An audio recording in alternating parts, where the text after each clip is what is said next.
തമ്മാടികൾ നാട്ടിലുണ്ടെങ്കിൽ, മാത്രമല്ല ഭരണാധികാരി തമ്മാടികളെ പേടിപ്പിക്കണം.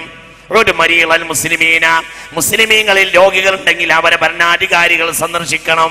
മഹാനായ സയ്യിദുനാ ഉമർ സുന്നത്താക്കി.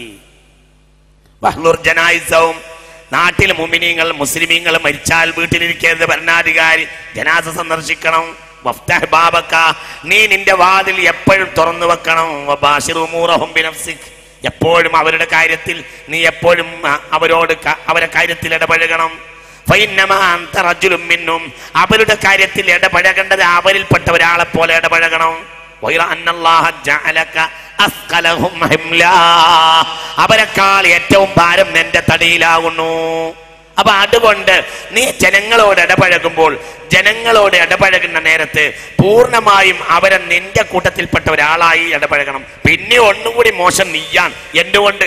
അവരെക്കാൾ അല്ലാഹു തആല ഭാരം നിന്റെ തലയിൽ വെച്ചിട്ട് തന്നിട്ടുണ്ട്. നീ ഭരണാധികാരിയാണ് എന്നൊരു ഭാരം കൂടി കൂടുതലുണ്ട്. ആ ഉത്തരവാദിത്വം കൂടി നിനക്ക് വേണം. അബൂ മൂസ അശ്അരിയോട് മഹാനായ സയ്യിദുനാ ഉമർ റളിയല്ലാഹു അൻഹു ഇനി കുറച്ച് വർത്തമാനങ്ങൾ പറയുന്നുണ്ട്. ഒക്കട് ബലഗനി, എനിക്കൊരു വിവരം കിട്ടിയിട്ടുണ്ട് അബൂ മൂസ, ഞാൻ നിനക്ക് ഈ കത്ത് എഴുതാനുള്ള കാരണം ഒക്കത് ബലഗനി, എനിക്കൊരു വിവരം കിട്ടിയിട്ടുണ്ട്. അന്നഹു നശഅലക വലിയ അഹ്ലി ബൈതിക ഹൈഅതും ഫീ ലിബാസിക്, നീയും നിന്റെ കുടുംബവും ഒക്കെ നല്ല വസ്ത്രം ധരിക്കുന്നു എന്നൊരു വിവരം എനിക്ക് കിട്ടിയിട്ടുണ്ട്. ശ്രദ്ധിക്കുക, ഒരു സ്വഹാബിക്ക് കത്തെഴുത, ഗവർണറാ സ്വഹാബിക്ക് കത്തെഴുത സയ്യിദുനാ ഉമർ കത്തെഴുത.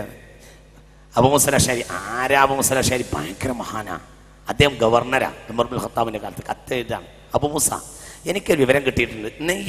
നിങ്ങൾ വലിയ ഗവർണർമാരാണ്, ഈ ഗവർണറെ കുടുംബമാണല്ലോ, നീയും നിന്റെ കുടുംബവും നല്ല വസ്ത്രമാണ് ധരിക്കുന്നത് എന്നൊരു വിവരം, കുറച്ച് വിലപിടിപ്പുള്ള വസ്ത്രമാണ് ധരിക്കുന്നത് വിവരം എനിക്ക് കിട്ടിയിട്ടുണ്ട്. ഓ മത്വാമിക്ക, നിങ്ങളെ ഭക്ഷണം അത്യാവശ്യം ഉഷാറുള്ള ഭക്ഷണമാണ് അവർ നിങ്ങളെ വീട്ടിൽ കഴിക്കുന്നത് എന്നും എനിക്ക് വിവരം കിട്ടിയിട്ടുണ്ട്. അപ്പോൾ ഇതെന്നൊക്കെ മനസ്സിലാവുന്ന കാര്യം എന്താണെന്നറിയോ? അവരെ വീട്ടിലെ ഗവർണർമാരുടെ വീട്ടിലെ ഭക്ഷണം വരെ പരിശോധിക്കാൻ ചാരന്മാരുണ്ട്. ആർക്ക്? മഹാനായ സയ്യിദുനാ ഉമർ ഇബ്നുൽ ഖത്താബ് റളിയല്ലാഹു അൻഹു. നിങ്ങൾക്ക് നല്ല ഭക്ഷണമാണ്, നിങ്ങൾ വസ്ത്രമാണ് ധരിക്കണമെന്നും നല്ല ഭക്ഷണമാണ് കഴിക്കണമെന്നും എനിക്ക് വിവരം കിട്ടിയിട്ടുണ്ട്.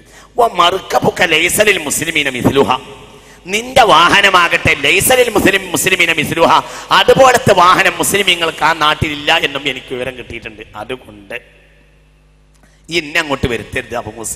ഫഇയ്യാക യാ അബ്ദല്ലാഹ്, പടച്ചോനെ പേടിച്ചിട്ട് അന്തകുന ബിമൻസിലത്തിൽ ബഹീമ, ഈ ഒരു മൃഗത്തെ പോലെ ആകരുത്.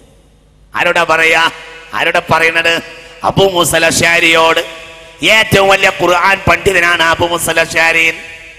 ചിന്തിക്കണം, ഇത് നിങ്ങൾക്ക് ഗൗരവമായിട്ട് തോന്നാത്ത എന്താണെന്നറിയോ? ആരാണ് അബൂ മൂസ എന്ന് മനസ്സിലാക്കാത്തോണ്ടാ. അബൂ മൂസയുടെ വീട്ടുപടിക്കൽ രാത്രി റസൂലുള്ള പോയി നിൽക്കും സ്വല്ലല്ലാഹു അലൈഹി വസല്ലം. എന്തിന്? ഓത്ത് കേൾക്കാൻ. ദാവൂദ് നബിയുടെ ഓത്ത് പോലത്തെ ഓട്ടാണ് അബൂ മൂസയുടെ ഓത്ത് എന്ന് ഹബീബായ റസൂലുള്ള പറഞ്ഞിട്ടുണ്ട്. ആ ജാതി ഓത്തുകാരനാണ് ആര്? അബൂ മൂസ അശ്അരി റളിയല്ലാഹു അൻഹു. അദ്ദേഹത്തിനെ ഗവർണറായി അയച്ചിട്ട് പിന്നെ ഞാൻ എൻ്റെ അന്വേഷണത്തിൽ കിട്ടിയ വിവരം, നിന്റെ വീട്ടിൽ കഴിക്കുന്ന ഭക്ഷണം ആ നാട്ടിലെ മുസ്ലിമീങ്ങൾക്ക് പൊതുവായി ഇല്ലാത്ത ഭക്ഷണമാണെന്നും, നിന്റെ വീട്ടിലെ വാഹനം ആ നാട്ടിലെ മുസ്ലിമീങ്ങൾക്ക് പൊതുവായി ഇല്ലാത്ത വാഹനമാണെന്നും, നീയും നിന്റെ വീട്ടിലെ ഭാര്യ മക്കൾ ധരിക്കുന്ന വസ്ത്രം പൊതുവായി അവിടെ മുസ്ലിമീങ്ങൾക്ക് ഇല്ലാത്തൊരു വസ്ത്രവുമാണെന്നും എനിക്ക് വിവരം കിട്ടിയിട്ടുണ്ട്. അതുകൊണ്ട് ഇയ്യാക യാ അബ്ദല്ലാഹ് അൻ തകുന ബിമൻസിലത്തിൽ ബഹീമ, ഈ ഒരു മൃഗമല്ല എന്ന് നീ മനസ്സിലാക്കണം. ആരാ പറയുന്നത്? ആരോടാ പറയുന്നത് എന്നറിയാം? അബൂ മൂസ അശ്അരിയോട്. ഈ ഒരു മൃഗമല്ല. എങ്ങനത്തെ മൃഗം? മറത്ത് ബിവാദിൻ ഹസ്ബിൻ, നല്ല പച്ചപ്പുള്ള ഒരു ഭൂമിയിൽ ഇറങ്ങിയ ഒരു മൃഗമല്ല എന്ന് എന്നെ പറ്റി മനസ്സിലാക്കണം. എന്തൊരു വാക്കപ്പ പറഞ്ഞത്! ഒരു നല്ല പച്ചപ്പുള്ള ഒരു ഭൂമിയിലേക്ക് ഒരു മൃഗം എത്തിയാൽ ആ മൃഗത്തെ പോലെ എനിക്ക് ആകാൻ പാടില്ല. അതായത് ഒരു പച്ചപ്പുള്ള ഭൂമിയിൽ ഒരു മൃഗം എത്തിയാൽ പരമാവധി അവിടുന്ന് തിന്നു തീർക്കുക എന്നുള്ളതായിരിക്കുമല്ലോ മൃഗത്തിന്റെ താല്പര്യം. എന്നെ ഞാൻ ഗവർണറാക്കിയപ്പോൾ ഈ അവിടെ ആളായിട്ട് അങ്ങനെ സുഖിക്കാൻ വേണ്ടി അയച്ചതാണെന്ന് ഞാൻ മനസ്സിലാക്കരുത്. അന്തകുന ബിമൻസിലത്തിൽ ബഹീമ, ഈ ഒരു മൃഗല്ല. മറത്ത് ബിവാദിൻ ഹസ്ബിൻ ഫലം യകുൻ ലഹാ ഹമ്മുൻ, മൃഗത്തിന് ഒരു ഹമ്മുമില്ല. ഇല്ല തസമ്മുനു, എങ്ങനെയെങ്കിലും ആ മലഞ്ചരി കൊണ്ടൊന്ന് തടിച്ചു കൊഴുക്കണം എന്നല്ലാത്ത ഒരു ചിന്തയും ആ മൃഗത്തിന് ഉണ്ടാവില്ല. അതല്ല ഈ എന്ന് ഈ മനസ്സിലാക്കണം. അതിന്റെ ലക്ഷ്യം തടി പരമാവധി കൂടുക എന്നുള്ള കാര്യത്തിന് മാത്രമായിരിക്കും മൃഗത്തിനുണ്ടാവുന്ന ലക്ഷ്യം. ഈ അതല്ല വഴലം, ഈ മനസ്സിലാക്കിക്കോ. അന്നല്ലാമില ഭരണാധികാരി ഗവർണർ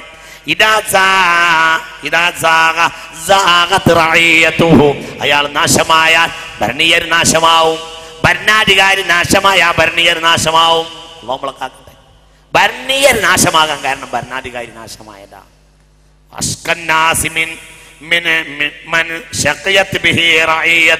അന്ത്യനാളിൽ അള്ളാന്റെ അടുക്കലെ ഏറ്റവും വലിയ ദോഷി ഒരു ഭരണാധികാരിയാണ്. ആ ഭരണാധികാരി കാരണം അയാളെ ഭരണീയർ മോശമായി പോയി. അയാളാണ് അള്ളാന്റെ അടുക്കൽ നാളെ ഏറ്റവും മോശമെന്ന് സയ്യിദുനാ ഉമർ റളിയല്ലാഹു അൻഹു. അള്ളാഹു നമ്മളെ കാത്തുരക്ഷിക്കട്ടെ. ആരോടാണ് ഈ പറഞ്ഞത്? ഈ ഒരു മൃഗല്ല, ഈ ഒരു നല്ല മലഞ്ചരിവിൽ ഇഷ്ടം പോലെ തിന്നു കൊഴിക്കാൻ പറ്റിയൊരു മലഞ്ചരിവിൽ എത്തിച്ചേർന്ന ഒരു മൃഗമല്ല. നീ മനസ്സിലാക്കണം, ചിന്തിക്കണം, വളരെ ചിന്തിക്കണം. എല്ലാവരും ഇതിനൊക്കെ പാഠം ഉൾക്കൊള്ളണം. അധികാരങ്ങൾ കിട്ടുമ്പോൾ അവിടെ നിന്നിട്ട് ആളാകാൻ വേണ്ടി ഉള്ള ഒരാളല്ല, അതിന് അവസരമല്ല ഇതെന്ന് നീ മനസ്സിലാക്കണം എന്ന് സയ്യിദുനാ ഉമർ റളിയല്ലാഹു. ഇറാഖിലേക്ക് സ്വഹാബികളെ യുദ്ധത്തിന് പറഞ്ഞയച്ചു. യുദ്ധം കഴിഞ്ഞപ്പോൾ ഇറാഖികൾക്ക് സഹാബികൾക്ക്, നിങ്ങൾ ശ്രദ്ധിക്കണില്ലേ, ഇറാഖിലേക്ക് സ്വഹാബികളെ യുദ്ധത്തിന് പറഞ്ഞയച്ചു. യുദ്ധം കഴിഞ്ഞപ്പം ഗനീമത്ത് കിട്ടി. ആ ഗനീമത്തിൽ നല്ല ഖുറാസാനി വസ്ത്രം ഉണ്ടായിരുന്നു. നല്ല നെയ്ത്തുശാലകളുള്ള നാടാണ് അക്കാലത്ത് ഇറാഖ്, ബഗ്ദാദ്. അപ്പം നല്ല വസ്ത്രം കിട്ടിയപ്പോൾ ഈ യുദ്ധം കഴിഞ്ഞപ്പോൾ ഗനീമത്ത് ഓരിയച്ച കൂട്ടത്തിൽ ഈ വസ്ത്രങ്ങളൊക്കെ ഇറാഖിലേക്ക് യുദ്ധത്തിന് പറഞ്ഞയച്ചു സയ്യിദുനാ ഉമർ റളിയല്ലാഹു അൻഹു. അങ്ങനെ ഇറാഖിൽ നിന്ന് യുദ്ധം കഴിഞ്ഞപ്പോൾ അവർക്ക് വലിയ ഗനീമത്ത് കിട്ടി. ആ ഗനീമത്തിൽ നല്ല ഖുറാസാനി വസ്ത്രങ്ങൾ ഉണ്ടായിരുന്നു. ആ വസ്ത്രം കൂടി കിട്ടിയപ്പോൾ എന്തായിന്നറിയോ, സഹാബികൾ അവർക്ക് കീറിപ്പറിഞ്ഞ് ചെന്ന വസ്ത്രങ്ങളൊക്കെ ഒന്ന് മാറ്റിയിട്ട് യുദ്ധം കഴിഞ്ഞ് മടങ്ങിപ്പോണപ്പോൾ നല്ല കുപ്പായിട്ടോണ്ട് ഇങ്ങനെ മദീനയിൽ വന്നു. പള്ളിയിൽ കയറി ചെന്നു. സലാം അലൈക്കും സലാം അലൈക്കും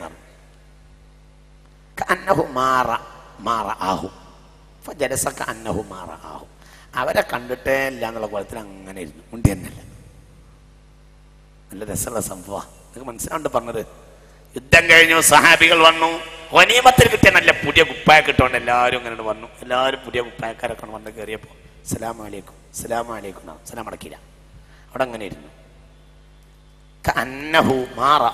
അവരെ ഒന്നും കണ്ടിട്ടേ ഇല്ല, ഇതൊന്നും കണ്ടിട്ടല്ല, ഉമർ ഈ വിവരം ഒന്നും അറിഞ്ഞിട്ടേ ഇല്ല, ഈ നാട്ടിലേ ഇല്ല എന്നുള്ള കോലത്തിൽ അങ്ങനെ ഇരുന്നു.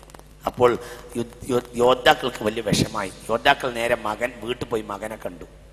ഇബ്നു ഉമറിനോട് ചെന്ന് പറഞ്ഞു. ഇബ്നു ഉമർ, ബാപ്പ ഞങ്ങൾ ഭരണാധികാരി ഞങ്ങളെ പറഞ്ഞയച്ചു, ഞങ്ങൾ യുദ്ധമൊക്കെ കഷ്ടപ്പെട്ട് കഴിഞ്ഞിട്ട് മടങ്ങി വന്ന് നോക്കുമ്പോൾ സലാം പറഞ്ഞു സലാം മറക്കില്ല, എന്തിപ്പോ ഞങ്ങൾ തെറ്റിയത്? അപ്പോൾ പറഞ്ഞു ഫഖാല അബ്ദുല്ലാഹി ഇബ്നു ഉമർ പറഞ്ഞു, ഇന്ന അമീറൽ മുഅ്മിനീൻ റഅ അലൈക്കും സിയാബൻ ലം യറ റസൂലുള്ളാഹി